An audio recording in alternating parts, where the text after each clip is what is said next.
ከብሩኖ ጋር በተገናኘ ትንሽ ነገር ማለት እፈልጋለሁ። ማለት ብሩኖ ፈርናንዴዝ ምንም የሚካድ አይደለም፣ ምርጥ ተጫዋች ነው፣ ጥሩ ተጫዋች ነው። ግን ሰሞኑን አንዳንድ ጫጫታዎችን ሳይ በጣም አፍራለሁ እኔ ለአንዳንድ ሰዎች ማለት ነው። እና ኢትዮጵያ ውስጥ ትልቁ ችግሩ እኔ እንዳሰብኩት ሌላውን ማሰብ አለበት ብሎ የሚያስብ አንዳንዶች ብዙሃኑ በጣም እግር ኳስ የተረዱ ናቸው።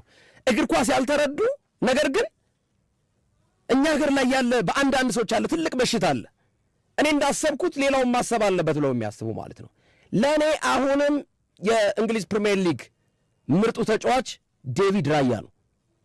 የውድድር ዓመቱ የኔ አሁንም የምማምንበት ማለት ነው። ያ ማለት ግን ብሩኖ ፈርናንዴዝ ጥሩ ተጫዋች አይደለም አላልኩም። ምርጥ ተጫዋች ነው፣ ማንም የሚያደንቀው ነው፣ ብቃት ያለው ተጫዋች ነው። በእኔነት ግን ራያ የውድድር ዓመቱ ምርጥ ተጫዋች መባል ነበረበት። 19 ክሊን ሺት 19 ጨዋታዎች ላይ ጎል ስላልተቆጠረበት የሚል እውነት ነው ያለኝ። እግር ኳስ መዝናኛ ነው፣ ሃይማኖት አይደለም። እንደ አንዳንዶች እንደ ሃይማኖት ስታዩት በጣም ይገርመኛል። እና በዛም ወገብን በእጅ ይዞ ስድብ ማብዛት ያሳፍራል። በዚህ በሰለጠነ በ21ኛው ክፍለ ዘመን ላይ ማለት ነው። እና ለምንድን ነው ግርማቸውን የምትናገሩት ተብሎ ሲጠየቁ አንዳንዱ አይ ክለባችንን ብሩኖን ተናግሮብን እና ይገርመኛል። አንዳንድ ሰዎች የብሩኖ ክርስትና አባት መሆን የሚፈልጉ ማለት ነው። የብሩኖ ክርስትና አባት የት ያውቃችኋል? ብሩኖ ፈርናንዴዝ እናንተ የትም እኮ አያውቃችሁም እኮ የትም።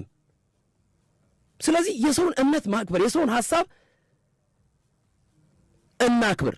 የእናንተም ሐሳብ ይከበራል በዛ መልኩ ማለት ነውና አንዳንዶችማ ይባስ ብሎ የማንቸስተር ዩናይትድ ህጋዊ ወኪል የሚመስሉ አሉ። ህጋዊ ወኪል ወይም ደግሞ የብሩኖ ፈርናንዴዝ የክርስትና አባት ነኝ ማለት የሚቀራቸው ማለት ነው። የት ያውቃችኋል? እግር ኳስ መዝናኛ ነው። እግር ኳስ ሃይማኖት አይደለም፣ የምንዝናናበት ነው። በዛ ደረጃ መታሰብ አለበት ብዬ አስባለሁና